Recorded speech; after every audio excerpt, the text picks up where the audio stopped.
অদ্ভুত না? সেন্ট্রি এত পাওয়ারফুল কিভাবে? মার্ভেলে gods, alien, super cosmic beings রয়েছে, কিন্তু এক সাধারণ মানুষ একটা সিরাম নিয়ে তাদের সমান বা তাদের থেকেও বেশি পাওয়ারফুল কিভাবে হতে পারে? এই ব্যাপার শুনতেই কানে লাগে। যদি এক সিরাম নিয়ে কেউ এত পাওয়ারফুল হতো, তো মার্ভেলের প্রায় প্রত্যেক এক্সপেরিমেন্টই একজন করে সেন্ট্রির জন্ম দিত। কিন্তু বাস্তবে এমন নয়, তাই না? এক্সম্যানদের অরিজিন যদি পড়ে থাকো, তবে জানো যে সিলেস্টিয়ালরা মানবদের পূর্বসূরি হোমো ইরেক্টাসদের উপর এক্সপেরিমেন্ট করে, আর তাতে 3 ভিন্ন ভিন্ন প্রজাতির সৃষ্টি হয়, যাদের একটা হোমোসাপিয়েন্স, যাদের মধ্যে এক্স জিন ইমপ্লান্ট করা হয় অ্যাজ এ ফেলসেফ হিসেবে, যাতে পরবর্তীতে এরা আর্থ বা নিজেদের প্রোটেক্ট করতে পারে। আর এই জিন অ্যাক্টিভেট হয়ে তৈরি হয় এক্সম্যান।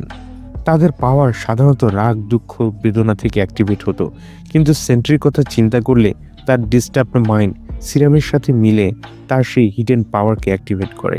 আর এই জন্যই হয়তো তার পাওয়ার এত ইনসেন ধরনের, কিংবা তার আনস্টেবল মাইন্ডের মতো দ্য ভয়েড, যার প্রকৃতিও আনস্টেবল।